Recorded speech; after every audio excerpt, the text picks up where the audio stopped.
பொண்ணுங்கன்னு வந்து மோகன்லால் ஃபேனாக இருந்திருக்கலாம், அது போய் அவர் நடிக்கணும்னு ஆசைப்பட்டிருக்கலாம், அவரை மறுத்திருக்கலாம், அதனால ஒரு ஆத்திரத்தில் கூட செஞ்சுருக்கலாமே. இது ஒன்றும் போயிருக்கலாம், ரூம் போட்டிருக்கலாம், மேட்ரு பண்ணிருக்கலாம், எல்லாமே பண்ணியிருக்கலாம். உங்க எக்ஸ்பீரியன்ஸ்ல இந்த கேரவன் மேட்டர் இந்த மாதிரிலாம் நடந்திருக்கா? நான் ஹீரோயினாக இருந்த வரைக்கும் ஐயோ ஐ லவ் துல்கர் சல்மான். துல்கர் சல்மான் கூப்பிட்டா நான் போவேன், மற்றவங்க கூப்பிட்டா நான் போக மாட்டேன். இவர் ஒரே ஒரு ஃப்ரேமில் நான் என்கிட்ட சொல்கிறேன், நிறைய பேர் இருக்காங்க, சார் என்ன கூப்பிட்டா நான் போகும், ஒரு ஃப்ரேமில் நின்னா மதி இல்லை அட்ஜஸ்ட்மெண்ட்டுக்கு யாரையோ தள்ளிட்டு போய் அந்த பொம்பளை தள்ளி விட்டு ஓட்டி பின்னா துரத்திட்டு வந்தாருன்னு வேற ஒரு பொண்ணு மேலே கையை போட்டு ஜாலியாக தானே கூப்பிட்டு போனாரு. என்ன பிரச்சனை இல்லை, நான் என்னதான் நிறைய பொம்பளைங்க சொல்றது வந்து ஹீஸ் அ பேட் பர்சன் அப்படின்ற மாதிரி. குறிப்பா இந்த ஸ்ரீரெட்டி அவங்க பேசுனது, குறிப்பா young girls, some girls are telling about Vishal இப்படியா விஷால் அப்படி, அதுவும் சொல்றாங்க. இப்போ எனக்கு வந்து விஷால் சார் கூட போன பொண்ணையும் கேட்பாங்க, அவர் அன்மேரிடா இருக்கலாம், பெரிய இடத்து பொண்ணா இருக்கலாம், இல்ல கல்யாணம் ஆன பொண்ணா கூட இருக்கலாம், நமக்கு தெரியாது. அவங்க வந்து மனு தாக்கல் கொடுத்திருக்காங்க. சில பேர் கொடுக்காம இருக்காங்க, சில பேர் பேசப்பட்டுட்டு இருக்காங்க இந்த சரௌண்டிங்ல, இந்த இண்டஸ்ட்ரிக்குள்ள. ஆமா நான் போயிருக்கேன், நான் பார்த்திருக்கேன் அப்படின்றது. ரிஃப்ளெக்ட் நேயர்களுக்கு வணக்கம். இப்போ நமக்கு கெஸ்டா வந்தவங்க யாருன்னா, தெலுங்கு, மலையாளம், தமிழ், கன்னடம்னு எல்லா ஃபீல்டுலேயும் கலக்கிட்டு 80s 90sலாம் ஒரு ட்ரீம் கேர்ளாக இருந்த நம்ம சார்மிளா மேம் தான் வந்திருக்காங்க. வணக்கம் மேம். வணக்கம். எப்படி இருக்கீங்க? நல்லா இருக்கேன். மோகன்லால் சார் பற்றி நீங்கள் அவங்க ரெக்கமெண்டேஷனுக்கு வந்திருக்கீங்க, சேஃப் அண்ட் ஜோன் அந்த இடத்துல கேரி பண்ணியிருக்கீங்க. பட் இருந்தாலும் இப்போது ஸ்ட்ராங்காக வந்து மெஜாரிட்டியில் இருக்கிறவரை மோகன்லால் அவர் தான். அதனால தான் அவர் ராஜினாமா பண்ணி வெளியே போயிருக்காரு. அதுக்கான சரியான பதிலடி இன்னும் நமக்கு வரல. பட் ஹேமா கமிட்டி பொறுத்த வரைக்கும் இந்த குற்றச்சாட்டு ஸ்ட்ராங்கா இருக்க தான் செய்யுது. நீங்க என்ன ஃபேவரா பேசினாலும் அவருக்கு சப்போர்ட்டா பேசினாலும் எவிடன்ஸ் ப்ரூஃப் இருக்கா? அதுக்கு இருக்கு. ஸ்ட்ராங்கா கொண்டு போனதுனால தான் இந்த ஏன் இப்படி இருக்க கூடாது? யாராவது ஒரு பொண்ணுங்கன்னு வந்து மோகன்லால் ஃபேனா இருந்திருக்கலாம், அது போய் அவர் நடிக்கணும்னு ஆசைப்பட்டிருக்கலாம், அவரை மறுத்திருக்கலாம், அதனால ஒரு ஆத்திரத்தில் கூட செஞ்சிருக்கலாமே. இது உங்களுடைய கண்ணோட்டம். பட் எல்லாருடைய எக்ஸ்பீரியன்ஸ் அப்படி இல்லை. சில பேர் பேச வந்திருக்காங்க. ஹேமா கமிட்டியில வந்து அவங்க வந்து மனு தாக்கல் கொடுத்திருக்காங்க. சில பேர் கொடுக்காம இருக்காங்க, சில பேர் பேசப்பட்டுட்டு இருக்காங்க இந்த சரௌண்டிங்ல, இந்த இண்டஸ்ட்ரிக்குள்ள. ஆமா நான் போயிருக்கேன், நான் பார்த்திருக்கேன் அப்படின்றது உள்ளுக்குள்ள பேசிக்கிறாங்க, வெளியே கொண்டு வர மாட்டேங்கிறாங்க. நானுமே என்னுடைய சர்க்கிள், என்னோட நாலேஜ்க்கு நான் மலையாள இண்டஸ்ட்ரிக்கு போனதே கிடையாது. நான் தமிழ் இண்டஸ்ட்ரிக்குள்ள தான் வாழ்ந்துட்டு இருக்கேன். எனக்கு வந்த வாய்ப்பு என்னால் டேட் கொடுக்க முடியல, வெளியும் போக முடியல, இங்கே தான் நான் சர்வே பண்ணிட்டு இருக்கேன். பட் என்ன சுற்றி இருக்குங்க சில பேர் பேசப்படுறது கருத்து என்னன்னா, ஆமாம் இந்த மலையாள இண்டஸ்ட்ரியில் நடக்க தான் செய்யுது. ஏன் இங்கே பேசப்படலை? கேமராக்கு முன்னாடி வந்து டாக் பேசுகிறவங்க Radhika ma'am, Khushbu ma'am, Shakila ma'am ஸ்ட்ராங்காக அவங்க பேசுகிறாங்க, ஆமாம் இருக்கு அப்படின்றது பேசுகிறாங்க. பட் நீங்கள் தான் மோகன்லால் சார் பற்றி ஃபேவராக கொண்டு சப்போர்ட் பண்ணுற மாதிரி டாக் போயிட்டுருக்கு. இது வந்து கருத்து யாராலும் அக்செப்ட் பண்ணிக்க முடியல. இன்னுமே அவருடைய குற்றச்சாட்டு இருந்துட்டு தான் இருக்குது. அது இன்னும் சரியாக கொண்டு வரலை. ஏன்னா அவருடைய அந்த லெவல், அவர் பெரிய லெவலில் இருக்காரு, செலிபிரிட்டியாக இருக்கு. அவர் மேலே குற்றச்சாட்டு உண்மையிலேயே நிரூபிச்சாங்கன்னா, கரெக்டான ப்ரூஃபோட உண்மையிலேயே ப்ரூவ் பண்ணாக்கா கண்டிப்பாக he has to be punished. கண்டிப்பா இதுதான் நாங்களும் எதிர்பார்க்கிறோம். ஏன்னா இப்போ உண்மையிலே நாங்கள் கரெக்டாக இருக்கணும் ப்ரூஃப். சும்மாச்சுக்கும் ஒரு காசப். இப்போ விஷால் சார் எடுத்துங்க, some girls are telling about Vishal இப்படியா விஷால் அப்படி, அதுவும் சொல்கிறாங்க. இப்போ எனக்கு வந்து விஷால் சாரோட நான் வந்து சினிமாவில் ஒர்க் பண்ணதில்ல, எலெக்ஷனுக்கு அவர் ஹெல்ப் பண்ணியிருக்கேன், என் பையன் ஸ்கூல் ஃபீஸ் கட்டுறதுக்கு ஹெல்ப் பண்ணியிருக்காரு, இதெல்லாம் செஞ்சுருக்காரு எனக்கு ரொம்ப. யாரு? நடிகர் விஷால். அப்படியா? ஆமாம், என்கிட்ட அம்மா அம்மா தான் கும்பிட்டு தான் பேசுவார்.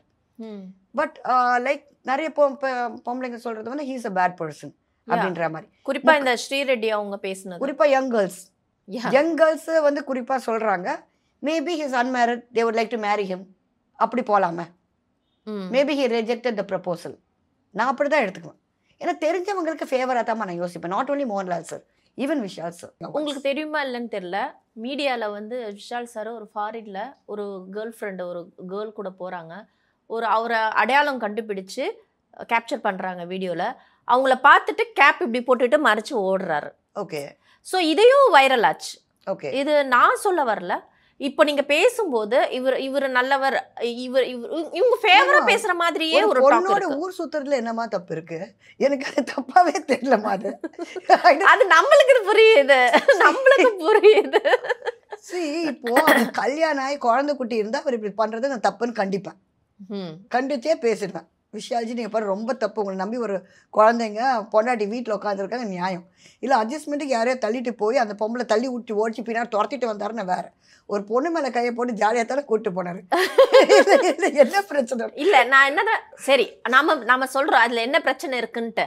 அவருக்கு என்ன பிரச்சனை? ஏன் கேப் மூடிட்டு டக்குன்னு இப்படி போகணும்? இதை வச்சு ப்ரெஸ் நீங்களாம் போவீங்க, 1000 கேள்வியை கேட்பீங்க, பெரிய ஒரு இது வரும். கூட வந்த பொண்ணு ஒரு கேர்ள் ஃப்ரெண்டாக இருந்திருக்கலாம், அந்த பொண்ணு அன்மேரிடாக இருந்திருக்கலாம், நாளைக்கு அந்த பொண்ணு ஒரு கல்யாணம் நடக்கணும், இவங்க ஒரு டேட்டிங் ஏதோ ஒரு அண்டர்ஸ்டாண்டிங்ல போயிட்டாங்க, அந்த பொண்ணு வச்சு பேசுவாங்க. விஷால் சார் மட்டும் கேள்வி கேட்பாங்க, கூட போன பொண்ணையும் கேட்பாங்க. அவர் அன்மேரிடாக இருக்கலாம், பெரிய இடத்து பொண்ணா இருக்கலாம், இல்லை கல்யாணம் ஆன பொண்ணா கூட இருக்கலாம், நமக்கு தெரியாது. புரிஞ்சுக்கிட்டீங்களா? So to save that girls image and his image, he did that. இதுல எந்த தப்பு இருக்காம எனக்கு தெரியல. சட்டமே வந்துருச்சு, மேஜர் ஆனவங்க மேல் ஃபீமேல் 2 பேரும் மீட் பண்ணிக்கலாம், பேசிக்கலாம், இது வந்து இஷ்யூவா கொண்டு போக வேண்டாம் அப்படின்ட்டு, இல்லீகல் மேட்டரா கொண்டு போக வேண்டாம். பிகாஸ் ஏன் திருத்தம் வந்துச்சுன்னா, இதுக்கு முன்னாடி ஒரு பிரியாணி ஒரு சப்ளை பண்ணவங்க வந்து அஃபேர் ஆகி அது அந்த அவனோட வாழ முடியலன்றதுனால தன் குழந்தைய சாவடிச்சு, ஒரு 6 வயசு 7 வயசு குழந்தைய சாகடிச்சுட்டு அவ வந்து அந்த பிரியாணி பாயோட ஓடி போயிட்டாங்க. ஸோ அதுக்கப்புறமா தான் சட்ட திருத்தமே வந்துருச்சு ஒரு லெவலுக்கு. விருப்பப்பட்டவங்க பார்த்துக்கலாம், மீட் பண்ணிக்கலாம், ஏன் ஹோட்டல் ரூம் தங்கி கூட தனிமையாக அவங்க இருந்துக்கலாம். அது வந்து இல்லீகல் மேட்டர் கிடையாது. இதே அவங்க லைஃப் பார்ட்னரை வந்து துரோகம் பண்ணி இல்லீகலாக இன்னொன்று கல்யாணம் பண்ணிக்க கூடாது. காலேஜ் டேஸ்லேயே நீங்கள் பார்த்தீங்கன்னா குரூப் ஆஃப் ஸ்டூடெண்ட்ஸ் இருப்பாங்க, பாய்ஸ் அண்ட் கேர்ள்ஸ். ஒரு கோஎட் காலேஜில் ஒரு பையனும் ஒரு பொண்ணும் சுற்றுறது தெரியும் எல்லாருக்கும். எஸ், இது ஒன்றும் போயிருக்கலாம், ரூம் போட்டிருக்கலாம், மேட்ரு பண்ணிருக்கலாம், எல்லாமே பண்ணியிருக்கலாம்.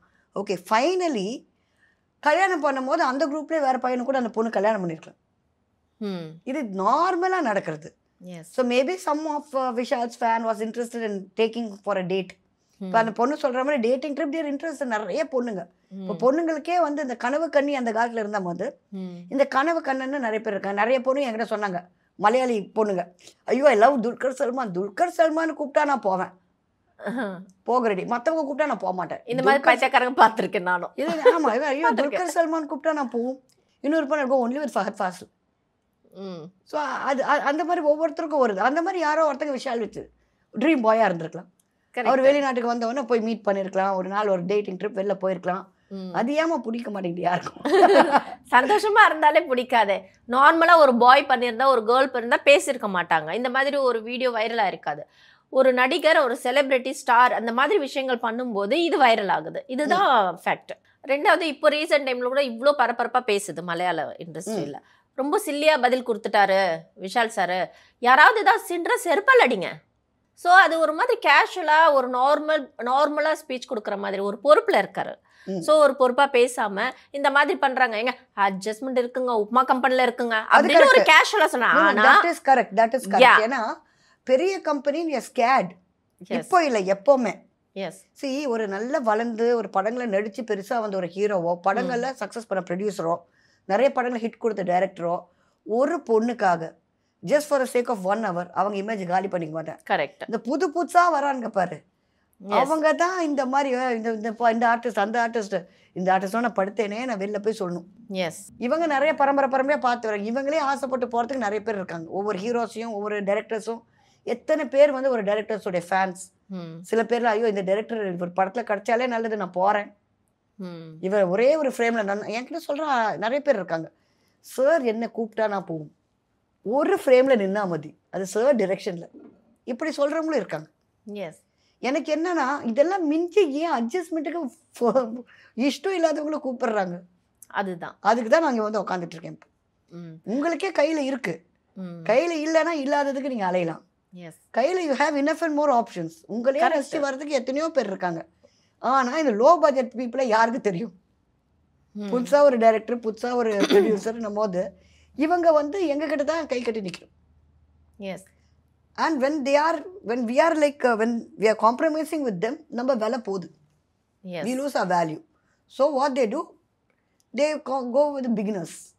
புது பொண்ணுங்க எல்லா புது ஹீரோ புது ஹீரோயின். அப்போதான் புது ஹீரோயினுங்க பேச்சை கேட்கும். ஆமா, என்னெல்லாம் போக்குற அட்ஜஸ்ட்மெண்ட் ஆனா வச்சுட்டு போயிட்டே இருக்கேன். கொஞ்சம் கேர்ஃபுல்லா வந்து ஹேண்டில் பண்ணும் இந்த இண்டஸ்ட்ரி பொறுத்த வரைக்கும். தனியா இந்த பொண்ணுங்க வர வேணாம்னு நான் நினைக்கிறேன். வரும்போதே தனியா வருதுங்க சிலது. மொத்த டைகர்ஸ் நினைக்கிறேன் சிங்களா தான் வரும்ன்ற மாதிரி வருதுங்க.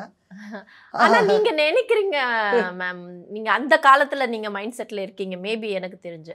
இந்த காலத்து மைண்ட் செட் வந்து நம்ம 2 பேருக்கு உட்கார வச்சு அட்வைஸ் பண்ணுவாங்க, பெரிய சைக்காட்ரிக் டாக்டர் மாதிரி. நல்ல கிளாரிஃபை இருக்கும் மைண்ட் செட்ல. இப்ப இருக்க யங்களுக்கு இருக்கு. பட் தி திங் இஸ், என்ன சொல்ல வர ஃபார் தீஸ் யங் கேர்ள்ஸ்னா, be smart, don't be over smart. கான்ஃபிடென்ட்டா இருங்க, ஓவர் கான்ஃபிடென்ட்டா இருக்காதீங்க. இருந்தாலும் ஹேண்டில் பண்றாங்க. நான் சொல்லுவேன், அசிங்கப்பட்டதுக்கு அப்புறம் வெளில சொல்லி பிரோஜனம் இல்லை. கரெக்ட்.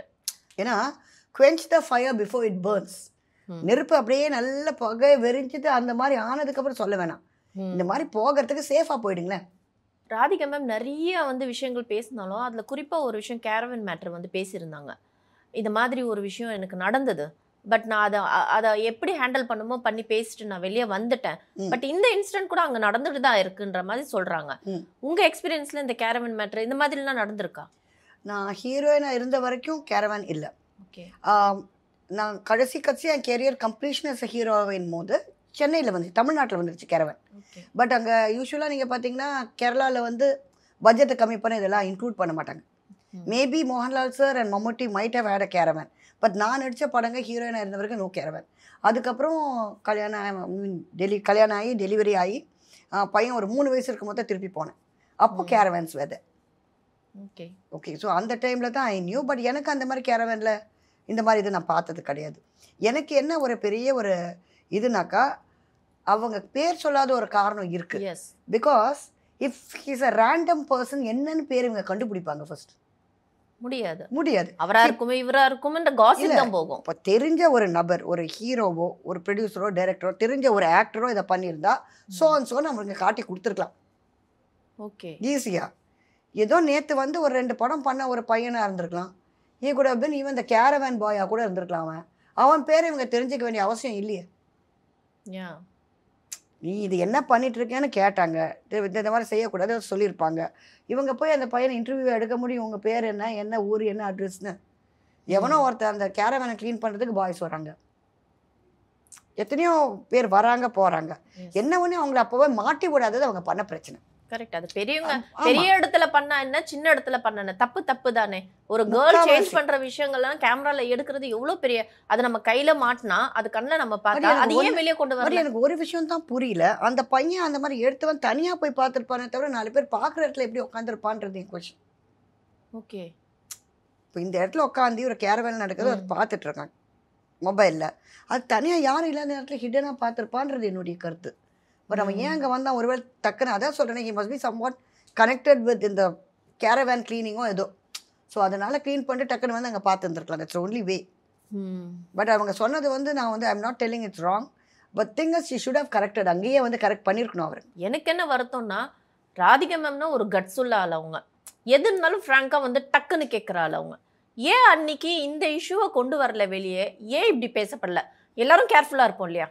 இப்போ ரீசெண்ட் டைமில் எங்களுக்கும் கேரவன் கொடுக்க தான் செய்கிறாங்க, அது சீரியலே கொடுக்க ஆரம்பிச்சிட்டாங்க. ஸோ நிறைய நடிகை கொஞ்சம் கேர்ஃபுல்லாக இருப்பாங்க, நம்ம கேஷுவலாக நம்ம ட்ரெஸ் சேஞ்ச் பண்ணுறோம். ஸோ அந்த பீரியடில் அவங்க ஏன் சொல்லலை, ஏன் சொல்ல வெளியே வரல? இது ஒரு சின்ன மேட்ரு தான். இது சொல்கிறதுனால அவங்களுக்கு என்ன பாதிப்பு? மேபி திங் இஸ் லைக் அது அவங்க பண்ணது தப்பு தான், நான் ஒத்துக்கிறேன். என்னதான் இருந்தாலும் பண்ணது தப்பு தான்.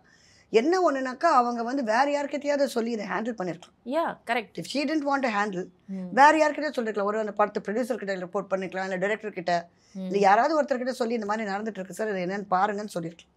பட் ஒரு விஷயம் அதில் இருக்கு, அந்த விஷயம் ஃப்ளாஷ் பண்ணியிருந்தா அந்த எந்த படத்தில் இது நடந்ததுன்னு ஒரு கேள்வி வரும். எஸ், அந்த யூனிட்டுக்கே அது ஒரு கேவலமான நியமா முடியும். ஃபைனலி அது பாதிக்கிறது ப்ரொடியூசர் டைரக்டர். அவங்க உட்காந்து அந்த ரேண்டம் பர்சனே இல்லை.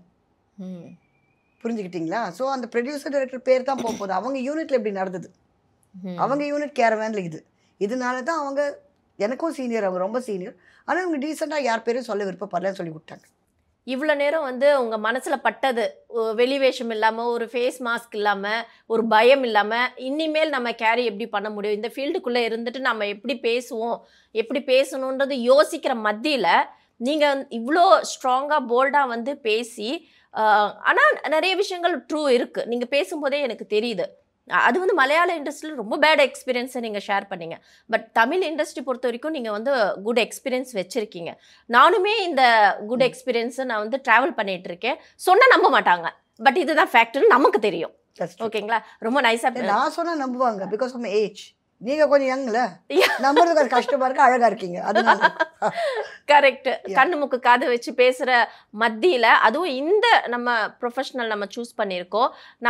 நம்மளோட வரமா இல்ல சாபமான்னு தெரியல. பட் நல்லதோ கெட்டதோ டிராவல் பண்ணி ஆகணும், ஹேண்டில் பண்ணி ஆகணும்னு நம்ம திறமையை காமிச்சு நம்ம முன்னேறி வந்தாலோ இது பிரேக் பண்றாங்க. இல்ல அட்ஜஸ்ட்மெண்ட் தான். இது எல்லாத்தையும் நம்ம தள்ளி வச்சுட்டு நாம நெக்ஸ்ட் லெவலுக்கு போறத ஃபோக்கஸ் பண்றது தான் நம்ம டேலண்ட், நம்ம திறமை. உங்களை பார்த்து பொறாமையா கூட இருக்கலாம். Correct. That you will get into depression. இப்போ நீங்க சொல்றீங்க பாருங்க, நான் ஏன் தான் இங்க வந்து விழுந்தேனோ, இது அடிக்கடி கேட்டுட்டு இருந்தா உங்களுக்கு டோட்டலாவே வில் கெட் நான் ஏன் வந்தேன். ஸோ நீங்க இப்போ சாதிக்கணும்னு நினைக்கிறது நீங்க சாதிக்க முடியாம ஆயிடும். இப்போ நீங்க சாதிக்கணும்னு விரும்புறது என்ன? நான் எப்படியாவது நிக்கணும், இண்டஸ்ட்ரியில நிக்கணும், I have to be smart, அது அட்ஜஸ்ட்மெண்ட் போகக்கூடாது. அதுலேருந்து உங்களை டிப்ரெஸ்ட் ஆக்கி விட்டுட்டு நம்ம ஒரு வழி இல்லைன்னு ஆக்குறாங்க. Please don't take it up. நீங்கள் காம்பேரிங் போகலாம், ஸ்டேஜ் காம்பேரிங் போகலாம், எவ்வளோ இருக்குது.